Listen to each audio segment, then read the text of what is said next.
Série informativa do IAB, especial 35 anos da Constituição da República Federativa do Brasil.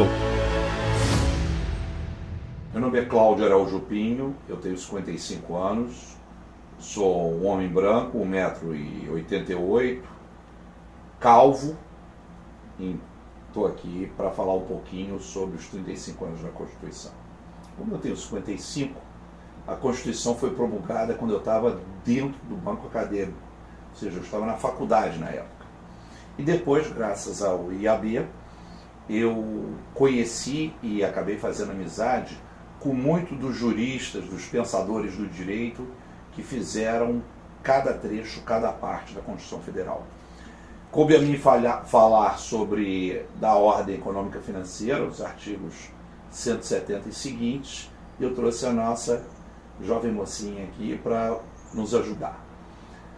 Basicamente, a gente tem que pensar o seguinte: do texto originário, do 170 e seguintes da Constituição, qual era o tipo de Brasil que se pensou na Assembleia Nacional Constituinte?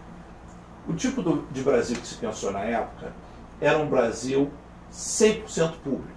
Então as telecomunicações eram públicas, a energia elétrica era pública, a exploração do petróleo era 100% pública e outros serviços eram 100% públicos.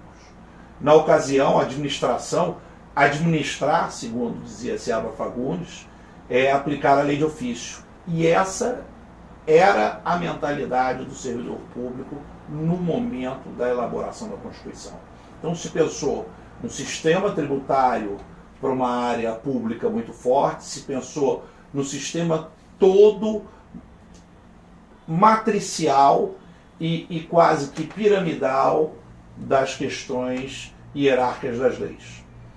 Com a entrada da Constituição em vigor, em menos de 10 anos ocorreu o consenso de Washington, veio o neoliberalismo e a necessidade da criação das agências reguladoras que permitisse que o capital privado entrasse na nossa economia. Gostaria que o ouvinte observasse que todas as emendas que foram feitas neste capítulo da Constituição, elas procuraram ajustar para que o privado pudesse ingressar mais na ordem econômica financeira. Todavia, o artigo 170, que é o artigo principal, que estão as principais matrizes, ele não foi modificado. Então, o núcleo, o core, a parte central da Constituição, da parte econômica, permaneceu. E nesses 35 anos houve um aperfeiçoamento das instituições, eu vou me explicar. O artigo 171 foi revogado, era o que tratava da empresa nacional de capital privado, mas se por um lado essa discriminação que se obteve naquele momento para privilegiar a empresa nacional, hoje se preserva ela até na lei de licitações, quando você tem ali na 14.333, acho que, salvo engano, artigo 26, a preferência e prevalência de bens e serviços produzidos no Brasil.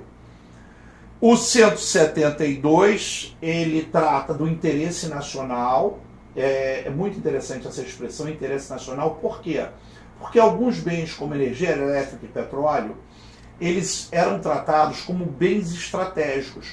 Desde a época do petróleo é nosso, desde a época das grandes construções de hidrelétricas, o que se falava era de bem estratégico. No quarto final do século XX, essa palavra bem estratégico foi abandonado de alguma forma pela doutrina nacional. O interesse nacional, que é uma expressão mais tênue, foi o que vingou na própria Constituição de 88, e hoje é bem interessante. Se fala em segurança alimentar, em segurança energética, mas eu desconfio que em pouco tempo retornaremos à expressão bem estratégico. Então, o bem, a segurança, o interesse e o bem estratégico são coisas diferentes e não há o bem estratégico protegido na Constituição de 88. O 173 da Constituição ele vai falando da intervenção do Estado no domínio econômico, ele fala da empresa pública, da sociedade de economia mista, desses órgãos da administração indireta, e ele foi modificado e permitiu uma criação de uma série de leis que vieram ali complementar o conteúdo. A 13.303, que é a lei das estatais, complementa o conteúdo, e ela é criada num momento de extrema tensão das relações com as empresas estatais, e desconfio que deva ser, de alguma forma, revisitada para a busca e efetivação do interesse nacional, como diz na própria legislação. A questão da proteção à concorrência, ela também vem num dos parágrafos da redação nova do artigo 173. Apenas a lei 8884, que era a lei antitruste anterior de 94, ela adentra e coloca o direito antitruste no patamar do que eu chamo de tripé da economia, ou seja, esse tripé ele tem a ver com proteção ao consumidor, livre iniciativa e a modelagem do direito da concorrência.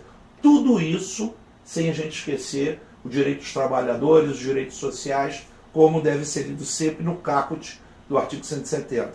A ordem econômica, fundada na valorização do trabalho humano, na livre iniciativa, tem por fim assegurar a todos a existência digna, conforme os ditames da justiça social, observados os seguintes princípios. E aí ele elenca os princípios. E é muito interessante que na época, o que depois veio a ser o governador Mário Covas, como deputado constituinte, ele foi um dos que defendeu a valorização do trabalho humano ser colocado em primeiro lugar. Então a gente não pode, mesmo com 35 anos e até para além dos próximos 35, se esquecer disso. O 174 ele fala do planejamento, ele trata que o planejamento é indicativo para o poder privado, ele é obrigatório para o poder público, e sentimos falta, eu acho que ao longo da Constituição, do planejamento de Estado.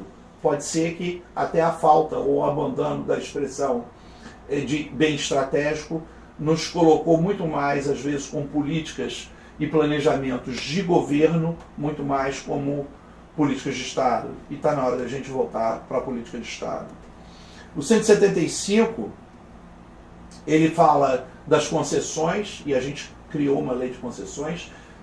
No artigo escrito depois eu vou elencar, nesses poucos artigos que tem da ordem econômica financeira, quantas leis foram feitas para dar completude ao posicionamento constitucional. O 176 vai tratar da mineração e o 177 vai trabalhar a exploração do petróleo.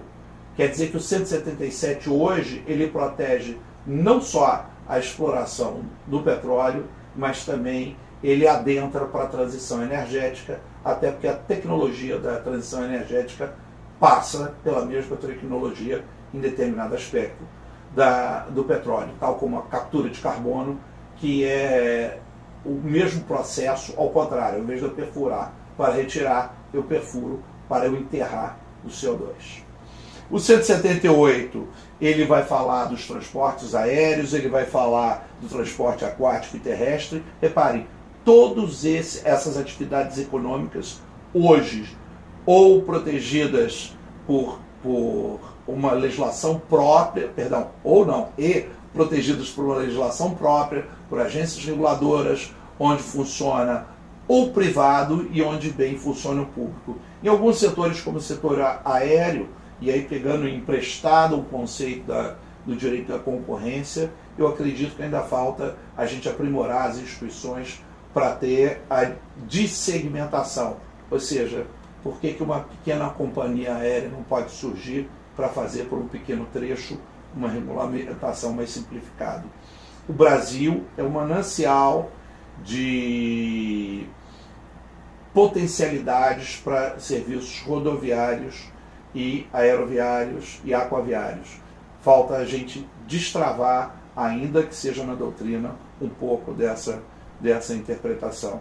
E assim a gente vai encerrando com os outros artigos dessa Constituição, colocando em que pese ela ter sido emendada e remendada, o núcleo da Constituição, não só da ordem econômica e financeira, mas em outros pontos, ele se mantém rígido, se mantém preservado.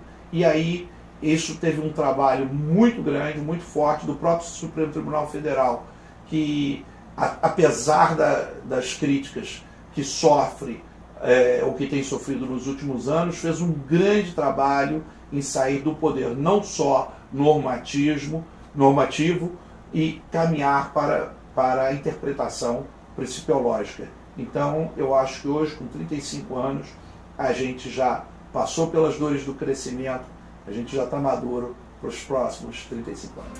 IAB Nacional, 180 anos, na vanguarda do direito desde 1843.